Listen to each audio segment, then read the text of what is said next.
Hey, what's up, y'all?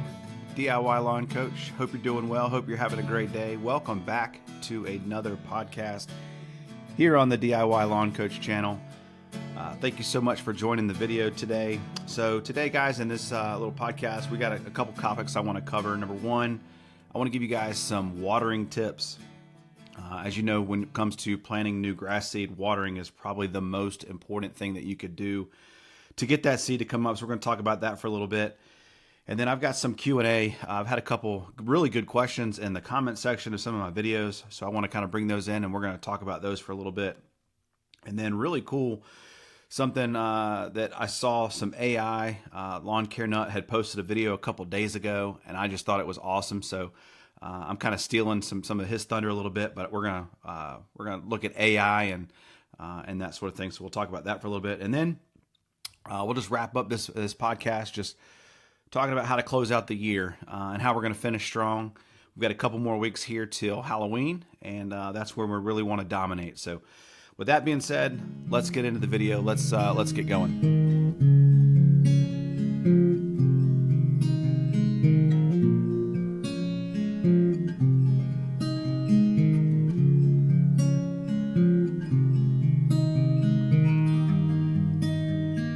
So first, I just want to talk about watering. So as you guys know, this is not breaking news. This is not anything that you guys don't already know. But watering is probably the single most important thing that you can do for a cool season lawn to help get it established. And here in Western North Carolina, we just dealt with a hurricane, Helene, a couple weeks ago. And up until then, we really hadn't had a whole lot of rain. And then Helene came through. We got here 6-7 inches of rain. And then ever since then, it's been bone dry. We haven't gotten not a drop. And I know as on my videos, I see you guys posting comments. And of course, I keep up with the weather nationally as well. And it's dry, right? So all across the country, Midwest, Ohio, Virginia, it's turned dry.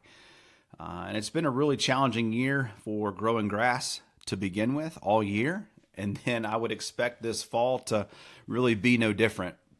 And so when it comes to, trying to grow grass, like I said, watering is the single most important thing. And so now things, we've got seed in the ground, we've got cooler temperatures, everything's right, but we're not getting the rain help. And so that's a big bummer because it makes watering your lawn is tough, right? But if you want that seed to come up, it's got to be watered.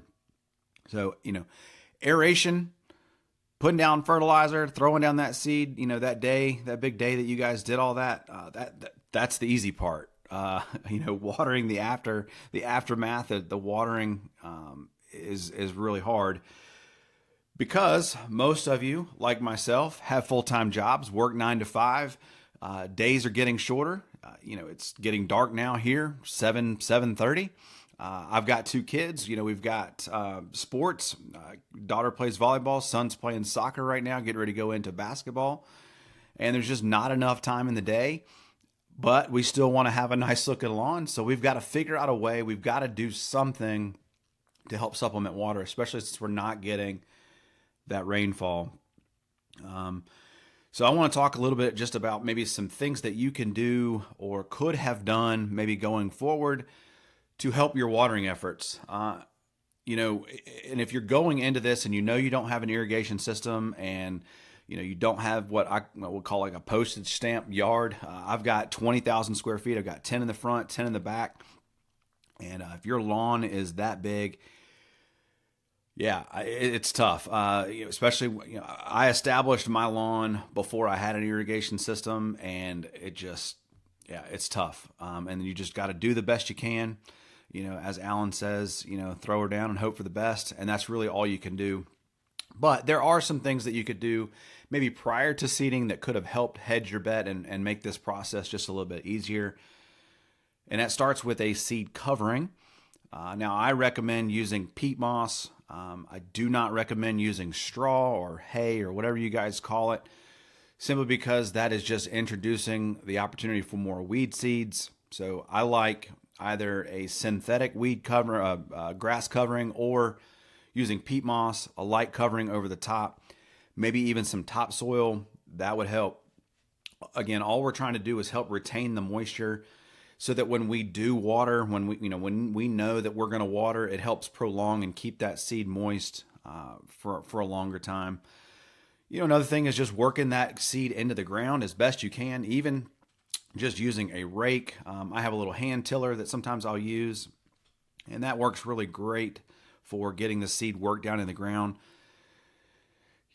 But other than that, if you've got seed coming up already, maybe you could go out there and give it a light dusting of some peat moss, but just be really careful because we don't want to, we don't want to cover or make that new grass lay down. Could be a problem.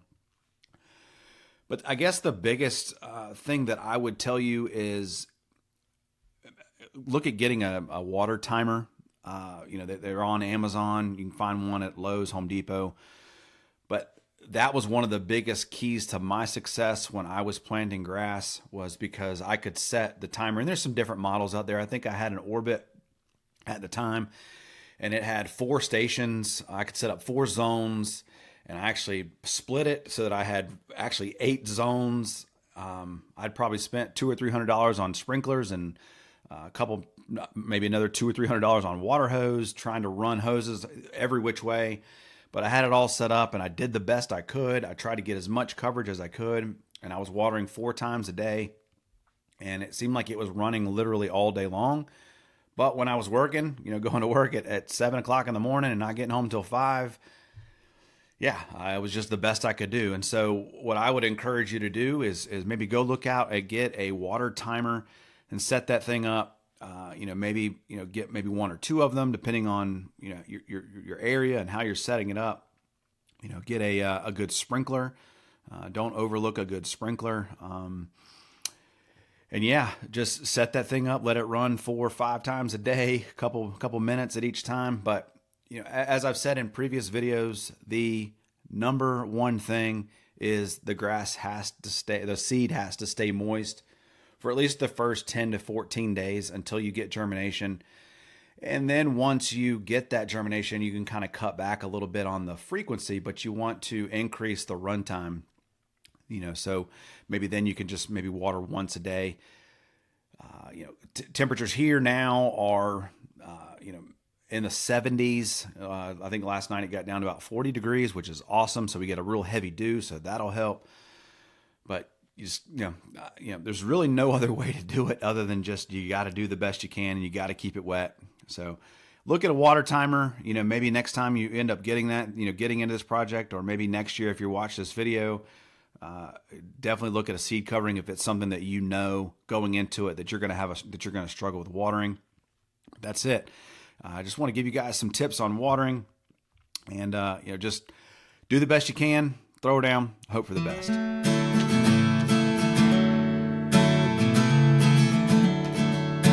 All right, so I told you guys I had some great comments in the comment section, and I love it when you guys comment on my videos. It's just fantastic. I think, I've got videos that got a couple thousand views that have 30 comments. I'd love to see you guys comment a little bit more. I love to hear from you. I love to know what's going on.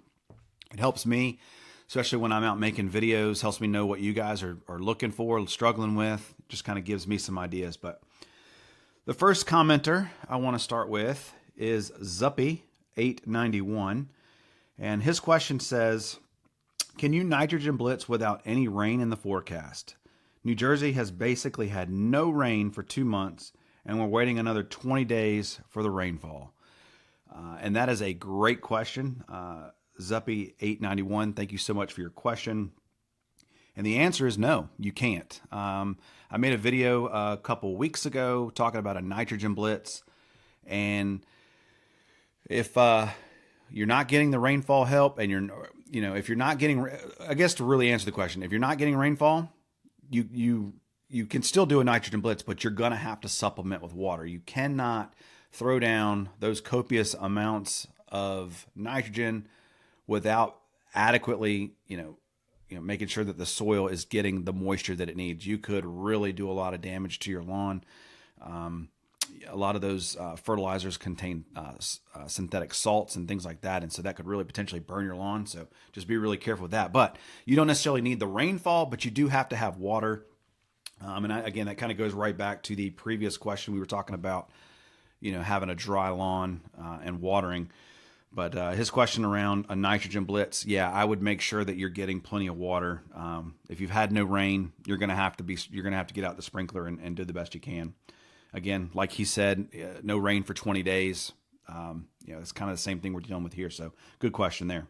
And the next comment comes from Commander D, Dinesh. Hope you're doing well, man. Thank you so much. Dinesh is a great guy. He comments just about on every video, so I certainly appreciate him watching the videos. But he asked a really good question. He says, I'm already starting to plan for next season, which I love that. That's a great idea. Go ahead and gather your supplies, things that you need.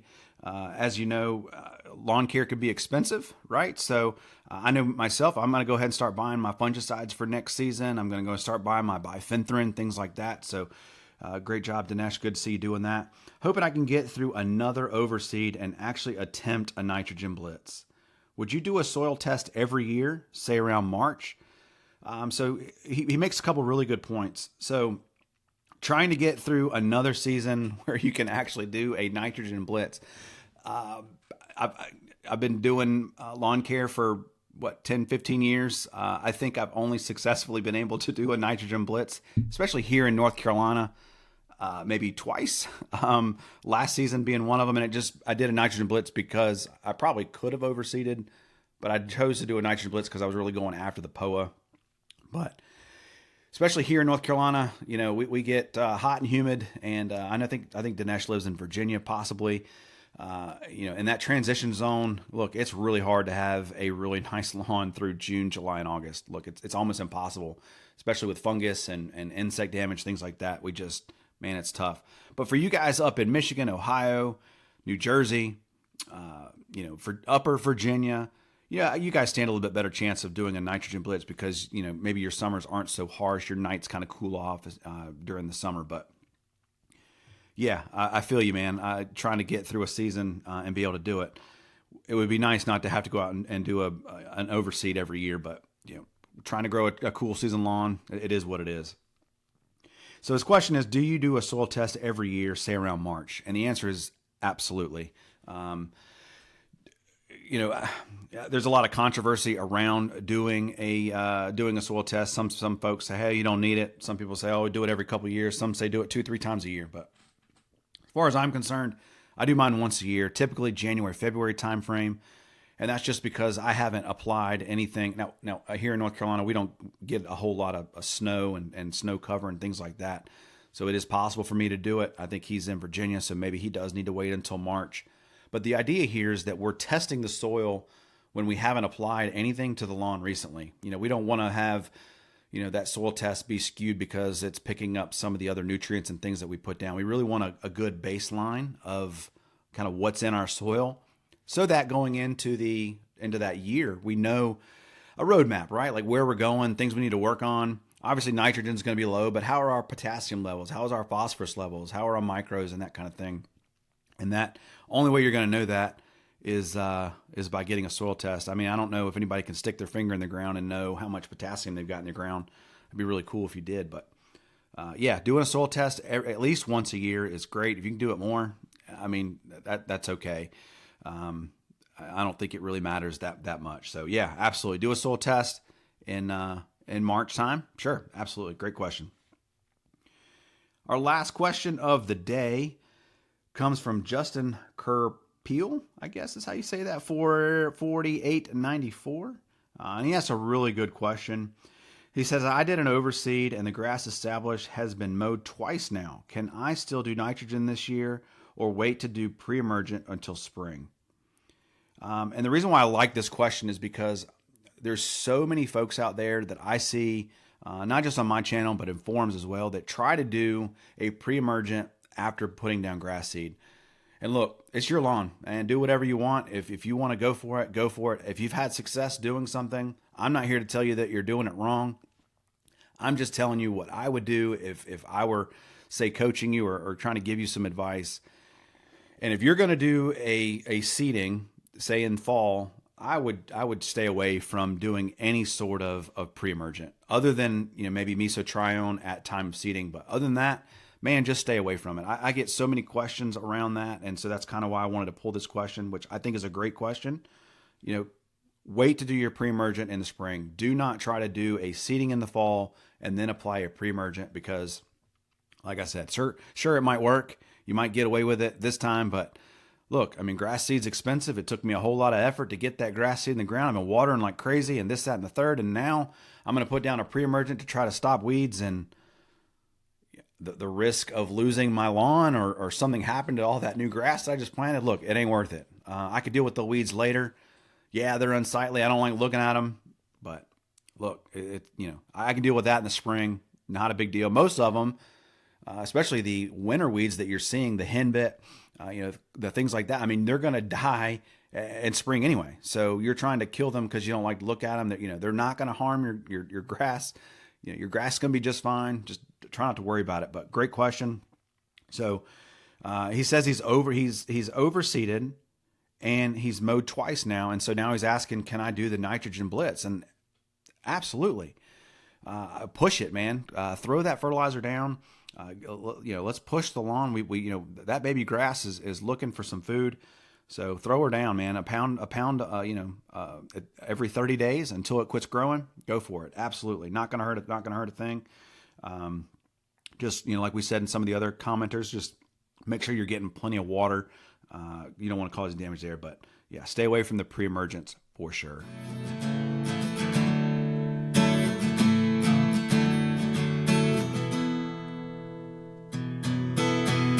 I don't know if you guys watch the Lawn Care Nuts podcast, Lawns Across America. I love it. I mean, I posed a question out about asking if you guys like to have any long form content, kind of like what I'm doing here today.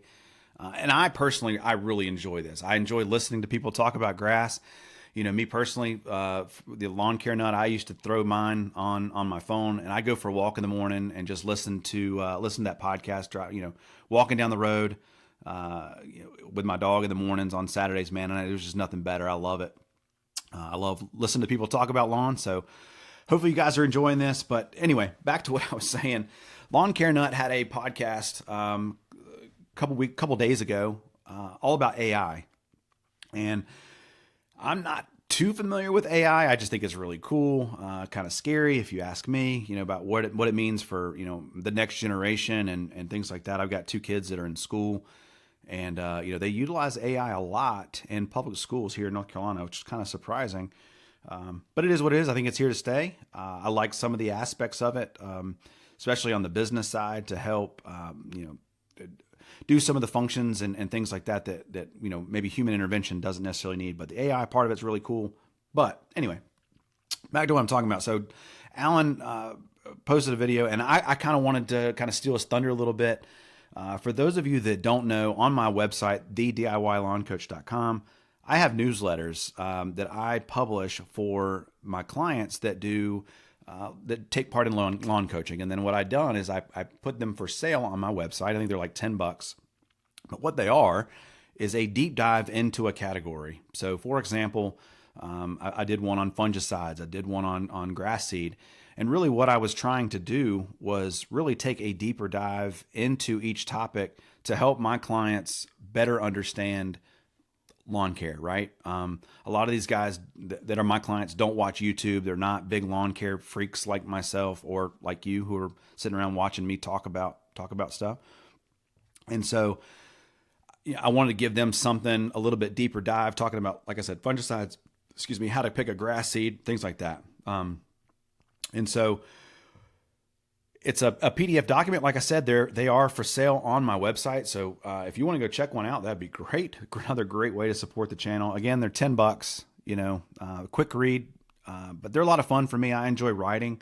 Again, I'm a lawn care nut. I love learning about grass. I love teaching people how to take care of the lawn. But nonetheless, here's what I want to do for you guys.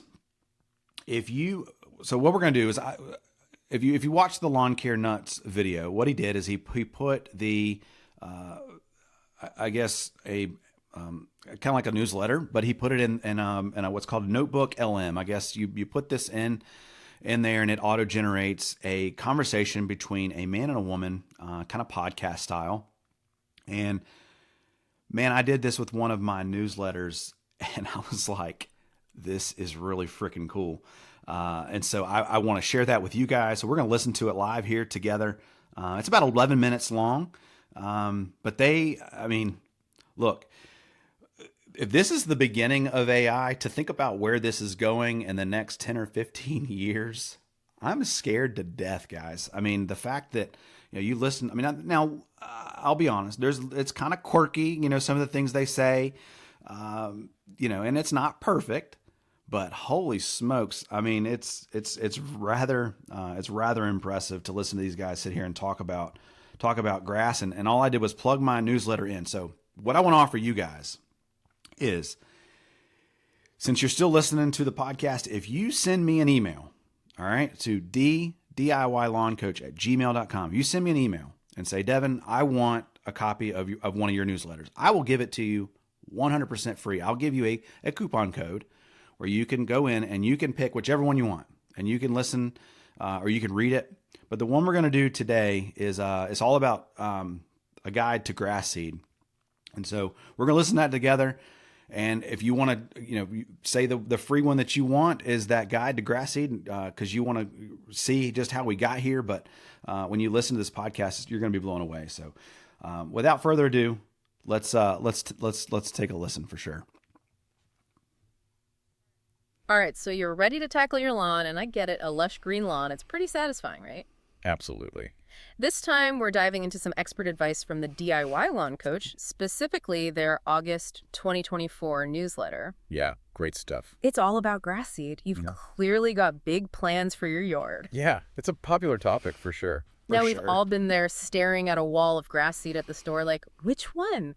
Which one is going to make my lawn amazing? It can be really overwhelming. It totally can be. And so our DIY lawn coach, Devin. See how he does she says the DIY lawn coach. That's kind of weird. But I mean, you can tell that that's AI, but I mean, come on now. I mean, that's pretty good. He starts by reminding us beauty is in the eye of the beholder. Right. But how does that apply to choosing grass seed? Well, it's all about what you're looking for, what you want. Some folks, they're dreaming of that low maintenance lawn, kids, pets, backyard barbecue. It can handle it. Yeah, indestructible. Exactly. Others, they want a certain look, maybe a super fine texture, like a golf course. So it's all about aligning your seed choice with what you actually want out of your lawn. What are you trying to achieve? So it's like finding the right pair of jeans just, for your lawn. There you go. But I know you can't just plant anything. I mean, a girl would say finding a good pair of jeans, right? But anyway, so my point was, in the article I talk about, making sure that you are choosing the right seed. So whether you're in, the northern part of the climate, I mean, everybody wants something different out of their grass seed, right? I mean, some people are looking for high traffic tolerance. Some people are looking for the best color. And, look, if there was only one grass seed or there was only one type of car, we'd all drive the same car. And how boring would that be? So my point was making sure you're choosing the right grass seed based on your location, where you are, making sure it fits, because that's extremely important. Anywhere and expect it to thrive. Oh, no, definitely not. What about that? Just like you wouldn't plant, say, a palm tree in Alaska, choosing the right grass seed means you got to work with your climate.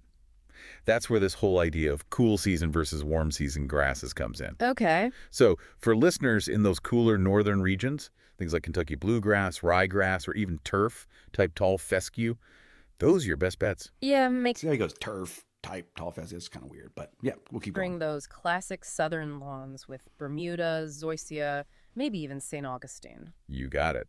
Now, for those in between, that transition zone where the climate can't decide what it wants to do, it gets interesting. You might find yourself leaning towards these blends that combine both cool and warm season varieties. Yeah. Just more adaptable. So you're basically giving your lawn a little bit of an identity crisis. I'm kidding. But seriously, how do you even begin to choose a specific variety within those categories? It still feels overwhelming. Absolutely. And that's where a little research can go a long way. There's this thing called the National Turfgrass Evaluation Program, or NTEPI. Yeah.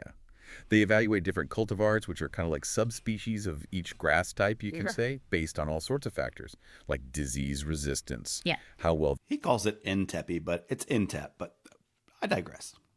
like disease resistance. Yeah. How well they handle drought, even how their color holds up throughout the season. So instead of just taking the marketing on the seed bag at face value, you can look to NTP ratings for the data, unbiased information. Exactly.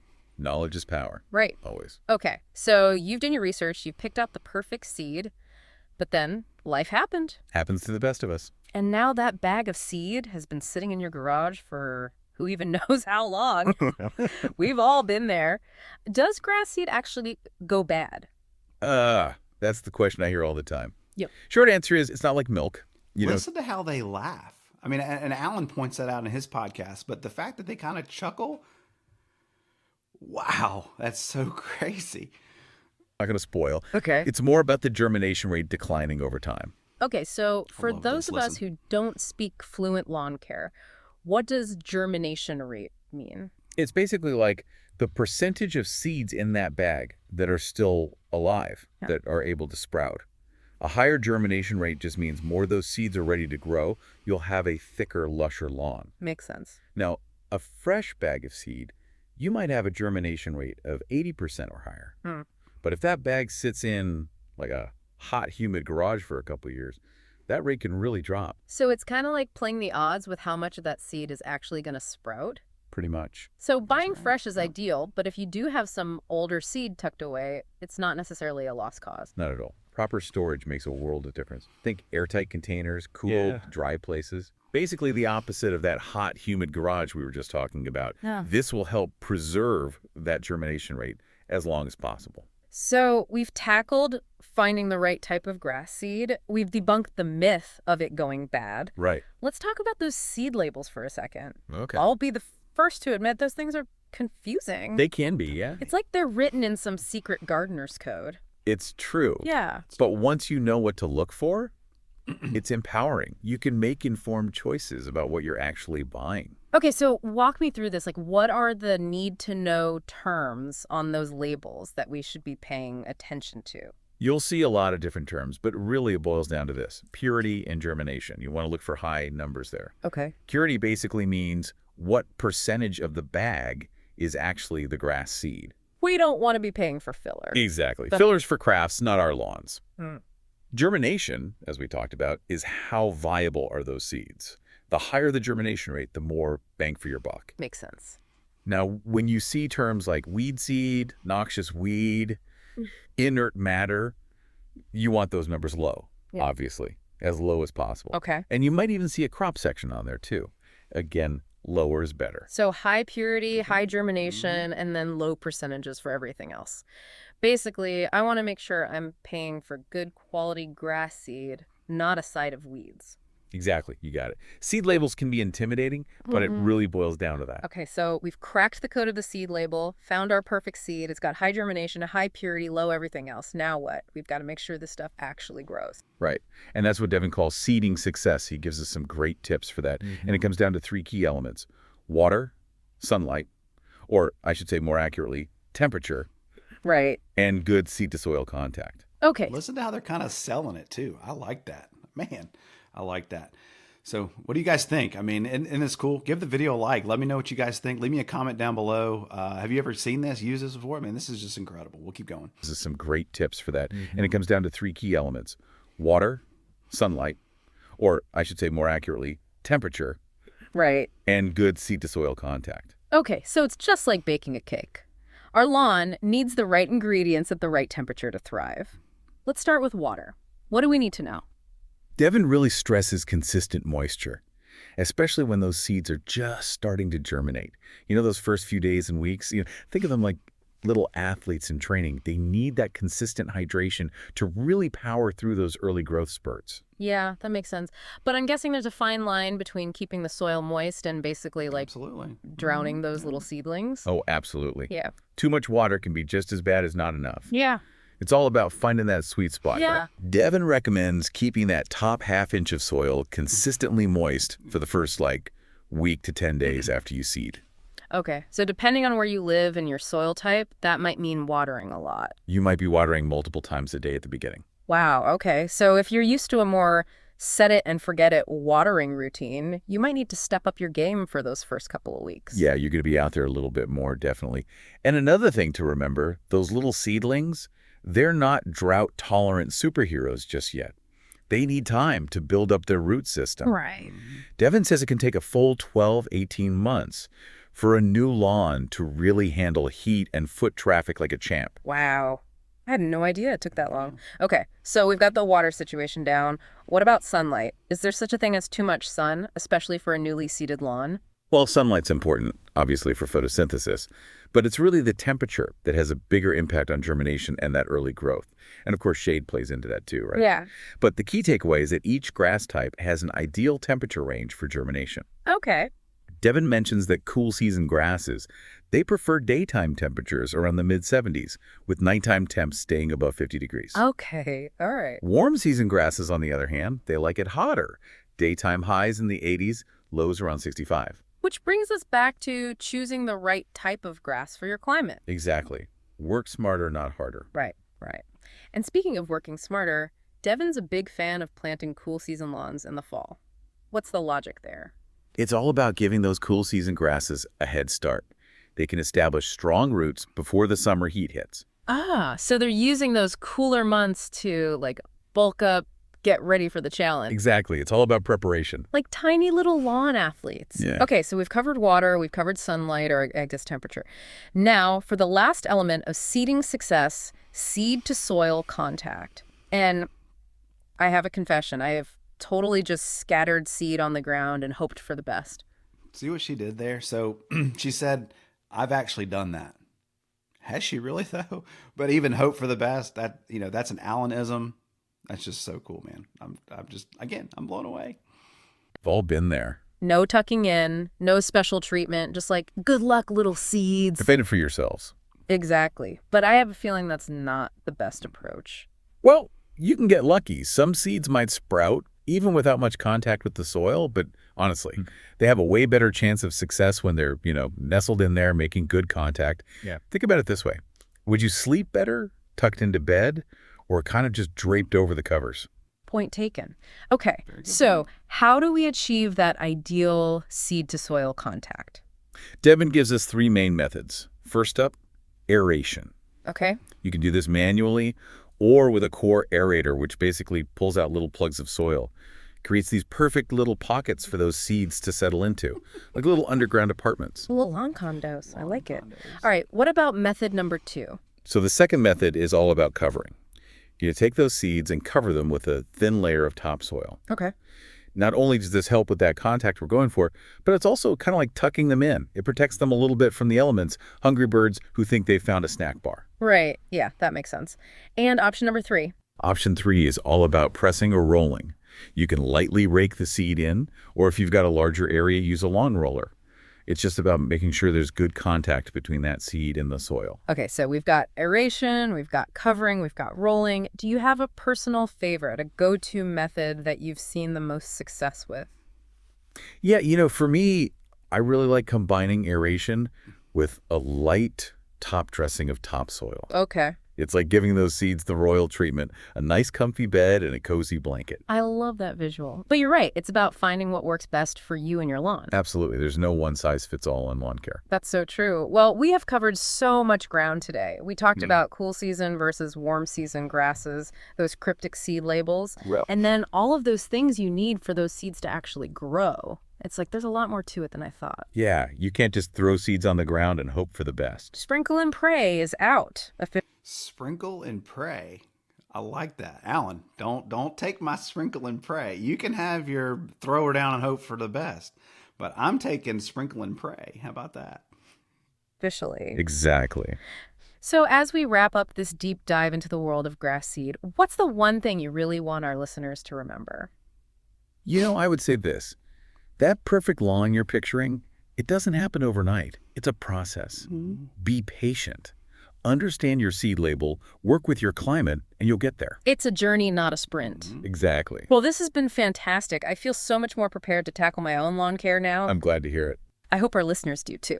So as you head out to tackle your lawn care goals, here's something to think about. That dream lawn you have, is it one that can stand up to, like, everyday life? Or are we talking a pristine, perfectly manicured putting green? Right. There's no judgment here. It's your lawn, your vision. And knowing what you want will help you get there. Until next time, happy seeding. Is that not freaking amazing? I mean, I just love it. That's so cool. I'm blown away. I've said that. I'll move on. I'll digress. But like I said, if you guys want a copy of one of my newsletters, send me an email. Let me know, hey, I want one. I'll give you a coupon code. You can go to my website. You put in that coupon code. It's a digital download. It's 100% free. It doesn't cost you anything. If you want to check that out, I'd love for you to buy one. That would be awesome. I would greatly appreciate it. I've got hats for sale. Have fun. Yeah. So anyway, I just thought that was really cool. I wanted to share that with you guys. All right, so let's take a look and wrap this thing up. Let's talk about closing the year, which kind of saddens me a little bit just to think about the lawn season coming to an end. It's been a really difficult year. I talked to a lot of lawn care enthusiasts and turf care professionals, and it's been a hard year. So keep your chin up. We took a hard one this year, guys. Hopefully next year will be a little bit easier. But let's talk about closing the year out and what we're doing. Halloween seems to be kind of the big thing for us. It is for me. I've got little kids walking around my neighborhood. I've got parents, and I want to show off my lawn. I want them, getting some eye candy, if you will. And so what I'm doing right now is I am pushing some fertilizer. As I mentioned, we talked about a fall nitrogen blitz, and I'm kind of doing something similar to that. I'm going to be making some videos here shortly. I'm going to go more towards a spoon feeding. So we're going to look at applying some liquids. GCI makes some really great liquid fertilizers. 2000 I'm going to mix with an 0020, and we're going to spray that out. Again, continue to push along, but we're going to give it just little bits of food. You guys just saw a video I published last week all about plant growth regulators. That is now kicked in, and it has literally stopped the lawn from growing, which is really weird because I've been mowing 2-3 times a week, it seems like. And so now it's just stopped, and I'm like, well, what's going on? Which is awesome. Getting a really good color response from that as well. So I'll make it. My next video is probably going to be spraying some liquid fertilizer, showing you guys the lawn. So make sure you check that out. But we're pushing fertilizer. We talked about plant growth regulator. The one thing when it comes to this time of year, again, we've been watering a lot. We've got a lot of dew on the ground. Be really careful when you're mowing. We don't want to, tear up the lawn. I get kind of excited driving around, zero turn music, headphones, all that stuff. Just be really careful. We don't want to tear up the lawn. Try to keep leaves up off the lawn as well. I'm a mulch guy. I like to mulch my leaves. If they do get too thick, I've got a tree next to my driveway. It's the first tree in my whole yard that drops leaves. It kind of signals everything else. I can tell when everything else is going to start dropping. But it's the first one to drop, and it drops them all at one time. And so I don't like to mulch all of those leaves because it makes a mess. And so I will blow those and pick up some of them. But 90% of the leaves in my yard, and I do get a lot of leaves, I just mulch with the mower. So I'm not worried about that. Return that organic matter back to the lawn. That'll be great. Lawn loves that. And then we talk about maybe the last mow, and again, season's not over, guys. We got still 2 months. We're going to push. It's not over. But I just kind of want you guys thinking ahead, thinking about what we're doing. Last mow of the year. People say, oh, do you drop your mower deck down? I don't do that. I just leave it at 3.5, 4 inches, and we're just going to let it ride. But I am a believer in that last fertilizer application. So make sure you get down that last little 1 pound shot of nitrogen right after that last mow.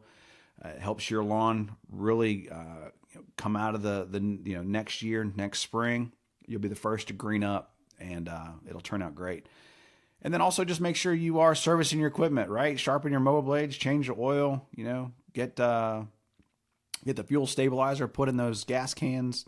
If you got an electric mower, I guess just wash it, make sure your batteries are charged, whatever. But us gas guys, we got to, change the oil, filters, all that good stuff, which personally, I like doing that. That's,